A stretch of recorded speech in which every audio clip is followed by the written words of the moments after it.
Live from New York, it's the show that lost $50 because Nick bowled the game of his life. No, straight hustle. And I gave him 37.5 pins. 34.5, and I only needed 10.5. So that's what a good hustle First is. things Both first. of you guys are really bad. Today, Cowboys are 8.5-point favorites against the 6-5 Seahawks, who are sneaky good.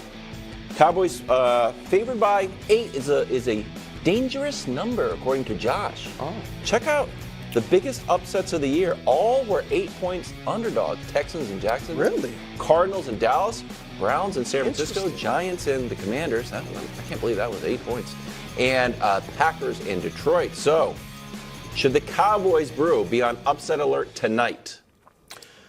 I've thought about this long and hard. Oh, good. And my initial thought was, you know what?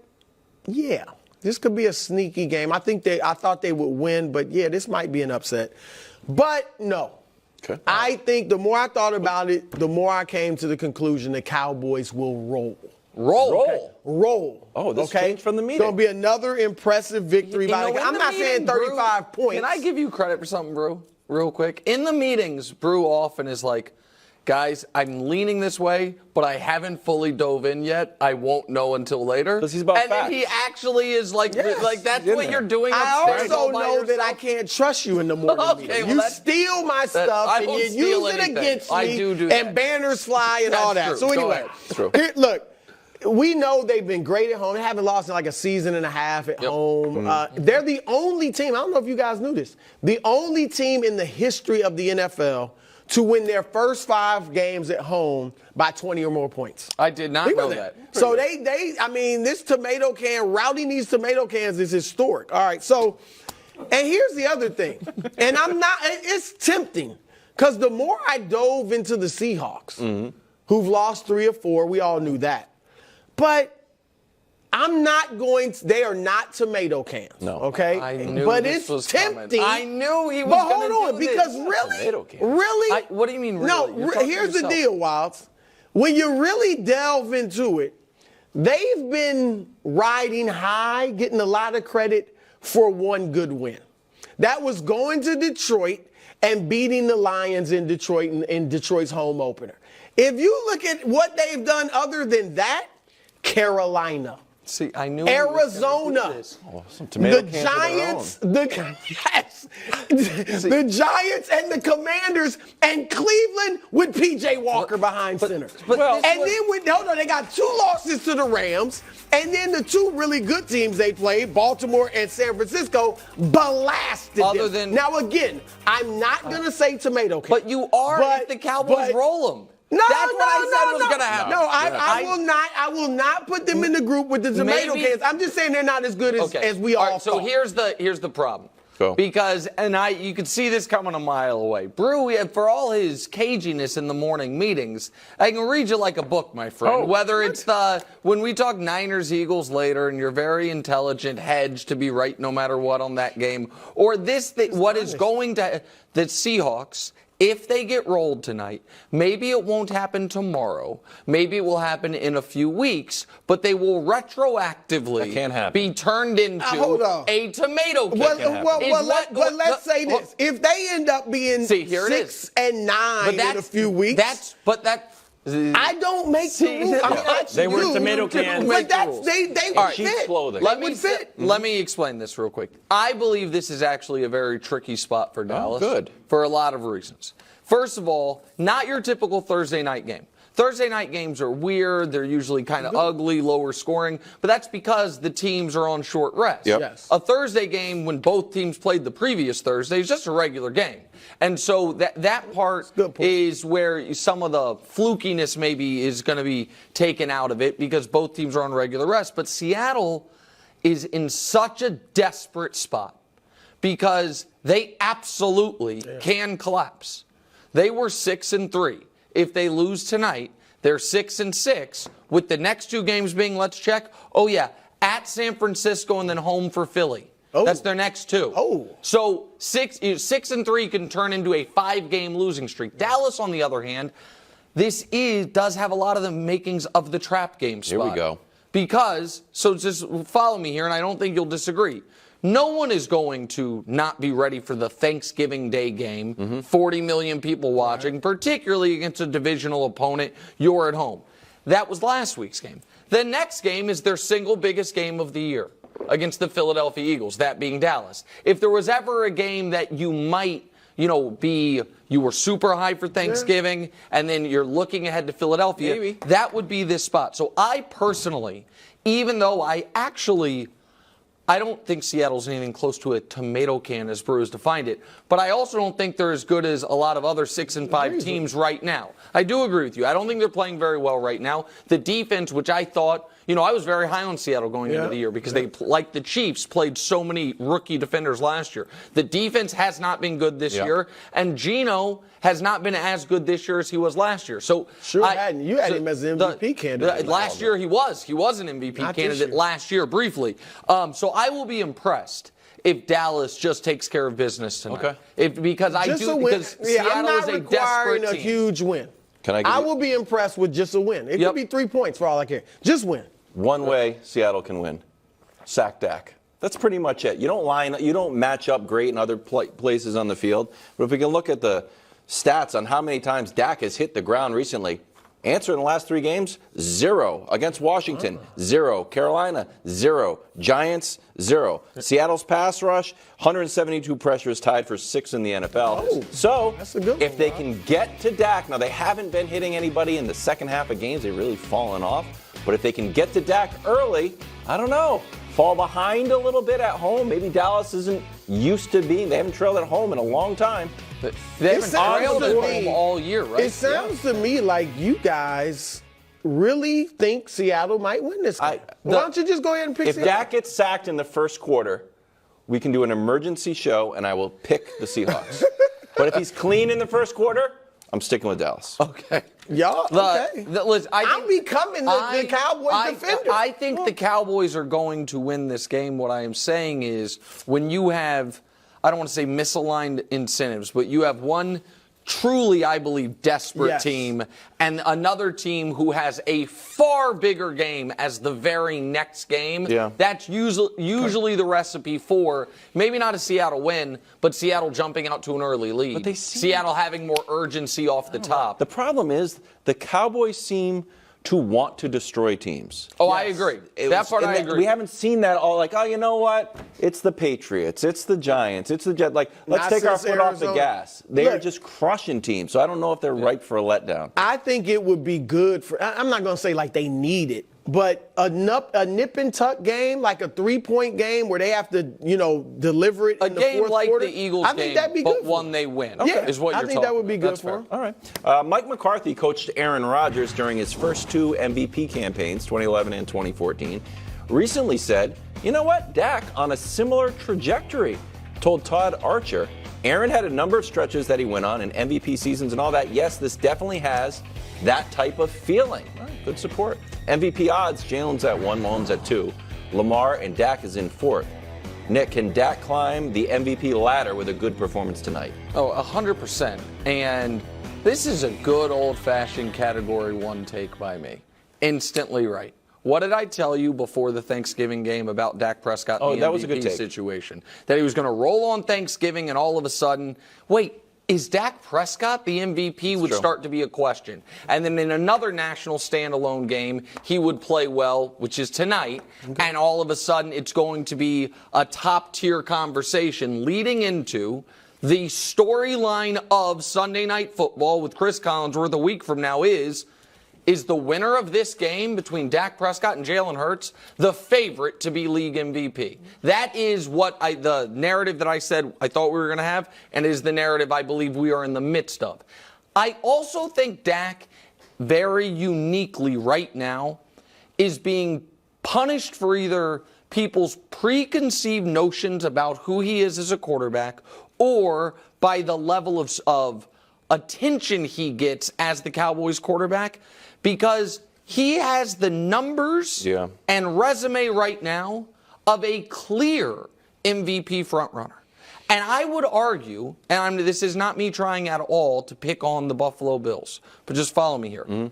that if this exact season, with this exact schedule, and this exact margin of victory, and these exact season-long stats belong to Josh Allen and the Buffalo Bills, Josh Allen would be a massive MVP favorite. We can show you Dak's season-long stats.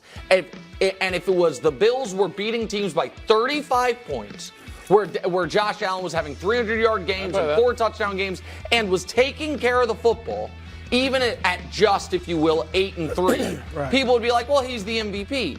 And part of that is because going into the year, people could be like, oh, I think Josh Allen can be MVP. Mm-hmm. But going into this year, and this isn't me trying to, taking a shot, but Brew and others were having the conversation of, yeah, is Dak even elite? Even if they win the Super Bowl, would he be? That's still a right. question. No, of course. I had him as a dark horse MVP. You had him as I had him coming in third. Yeah. Yep. And so I think that for a quarterback that you thought of more highly prior to this year, that was having this exact year against these exact opponents, would be the MVP favorite, not fifth in the, fifth right now. I think some of that's true, but I also think you're guilty of that yourself with Brock Purdy. I was thinking that. It's preconceived notions. If Brock Purdy was a first-round pick, or even a third-round pick. He was Trevor Lawrence.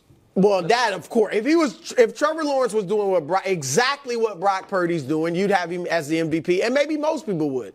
But I'm just saying, Dak's not the only one that falls victim to that. And I agree. I think the preconceived notions, because coming into this season, even more so than the interceptions, which was kind of a one-year thing. He's not had that problem his whole career. No, it's been the opposite. The big question with Dak, though, is can he beat the good teams? That's what it is. He's 2-4 in the playoffs, never been to the NFC Conference Championship game. And if you look at his great years, 2019 when he came on the scene with the 4,500 or 4,900 yards, they were 8-8. So it was like, oh, he's put some yards, but they're not winning. The next year when he got hurt, that's when he was throwing for 370 yards a game. They were only 2-3. So it was like, okay, he's putting up these empty calorie type numbers. But he was awesome in 21. Then in 21 he was great. But what happened? They lost in the playoffs. They lost a wild. They were the favorite. They were at home in Dallas. That's true. They lost in the wild card round. Weigh in on. No. I'm just saying that was a perception of Dak. Sure. Can he win big games? Then here we are in this season. That's fair. And what's the question? Because the only place I disagree with you on this resume is, look, I'm sorry. At some point, to be the MVP, he should be in the conversation. But you got to beat somebody that's a good team, and he will have his chance. That's the greatest thing about this. He will have his chance. Yeah, the rest of the year they have a bunch of opportunities. People they're saying he's putting up numbers, but he hasn't beaten any good teams. But here's kind of my concern. We say he will have his chance. Yes, kind of. No, because let me just explain real quick. One of the teams is Buffalo. Buffalo is 6-6. It is on the board that if and when the Cowboys beat Buffalo, guess what? That won't be a team with a winning record. Yeah, Miami has. But they still get respect. We'll see. I mean, Miami has a winning record, but people don't look at them as they haven't beat anybody. They haven't beat anybody. So the Cowboys beat them. It's like, yeah, well, all the good teams beat them. I think what hurts Dak, obviously, was the biggest game of the year for him was the Niners game, and it was the worst game of the year for him. Right. That is what hurts him. But I want to. Do you guys think it is right? The Cowboys are 8-3. Do you think it is more likely than not that they get to 12 wins? That they okay. More likely. If they do, this will be Dak's third consecutive, the Cowboys' third consecutive 12-win season. Here are the list of quarterbacks who have done that, have been the quarterback for a team that wins 12-plus games 3 years in a row. That's the entire list. Peyton did it with 2 different franchises. I got a lot of champions on that. Yes, of course. Well, I'm just saying. And by the way, there's 18 combined league MVPs on that list. The only quarterbacks who didn't win one are McNabb, Breeze, and Aikman. And so, you guys know I'm not a quarterback wins guy, but you guys are.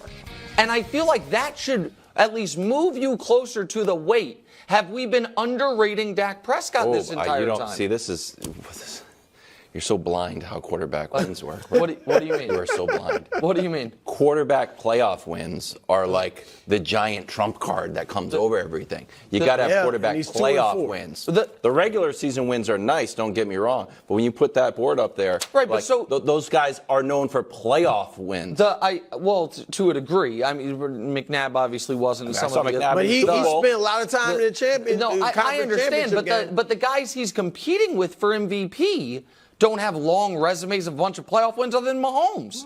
Jalen's got 2. Yeah, Purdy's they're got viewed as better. I mean, Lamar is viewed as better. He's got a unanimous MVP. Right, but you see what we're doing here now, right? He's been to a Super Bowl. Right, but hold on. But you see where the logic gets circular. Lamar is viewed as this because he has an MVP. He's been elite through his career. Hold on a second. Wildes was just making the point that the barrier for entry is playoff success, right? Then you bring up Lamar, who has 1 career playoff victory and got a unanimous MVP before he'd ever won a playoff game. Sure. So it does feel like sometimes there is the fact that going into the year, most people did not view Dak Prescott as a top-flight quarterback, despite the fact now, this year, he has played, checked every box of a top-flight quarterback. Well, so is Purdy, and you're holding it against Purdy. I mean, it's the same thing. I don't want to have the Brock Purdy argument right now. I'm just saying. It is not the same thing. How not? Because nobody thinks the Cowboys have the most talented offense in football. Nobody. They're pretty good, though. Hold on. Before the season started, we said offensive line is great, and it is top 5. We said receiving core is very good, and CeeDee Lamb right now looks like a top 5 receiver. We said running backs, Tony Pollard is very good. Defense is phenomenal. You said best defense in the league. So let's not act like he does. We were wondering, is Dak the guy? That's what it was like. Is Dak the guy? Because everything else looks Super Bowl ready. And he looks like he's the guy right now. Agreed on all of those points. What I said there, and I will say it again because maybe it was misunderstood. You guys keep drawing the Purdy comparison. I am not arguing that Cowboys have a bad offensive talent, have bad players. I think the Purdy distinction is we all agree the Niners have the best collection of talent. The best. It doesn't mean everybody else stinks. You don't. Their offensive line is ranked 21st in the league. They have the that best. Counts, Nick. Okay. All right. Are you, Brew? CeeDee Lamb is arguably better than any receiver on the Niners. Brew. What about that? Okay. I'm going to ask this very simple question, and what will happen is you guys won't answer it. But the question is, who has the best collection outside of quarterback of offensive talent in the NFL? I vote the San Francisco 49ers. Does anyone have a different vote? Sure. I think Miami's in there. Miami's in there. Miami's because of their Tyreek Hill. That's it. But where are the Cowboys ranked? Where are the Cowboys ranked offensively? I don't know. 7th. I mean, look at Philadelphia. A.J. Brown and Devontae Smith. Yes, there are a lot of good players in the league. Swift. Yes, there are a lot of good players in the league. I mean, my goodness. But Christian McCaffrey wasn't lighting the league on fire in Carolina. He had a couple of nice years. Then they were I'm not saying, look, he's a very good running back, and this year he's the best in the league. But let's not act like he's been Adrian Peterson in his career. No, but Carolina once again, this is this thing we do where it's like, hey, who's the best running back in football? Well, we agree it's Christian McCaffrey. Who's the best left tackle? We agree it's Trent Williams. Who's been hurt? And the offensive line. Exactly. And when offensive he was hurt, line. they couldn't win a game. You're holding Purdy to a standard you're not holding anybody else to. That's what it is. Because Philadelphia's got great players around them, and so does Dallas. It's actually the exact same standard I'm holding Tua to. And when I did my MVP pyramid yesterday and Tua wasn't on it, nobody batted an eye. Because everyone's like, yeah, of course, Tyreek's the best player, and Tua's good, but he is not the engine. We all know it. For some reason, there are these stakes that have been laid in the ground for Brock Purdy, when everybody understands what's actually happening here. But we're supposed to be talking about Dak. We're talking about Brock Purdy. My apologies. Tua's got the second best passer rating. Exactly. You guys, if you guys want to argue, it does. Tua's good too. Yeah. Go ahead. Sorry. No, we're going to break now. Thanks for watching. Subscribe here to get more from the show and to check out clips from other shows on FS1.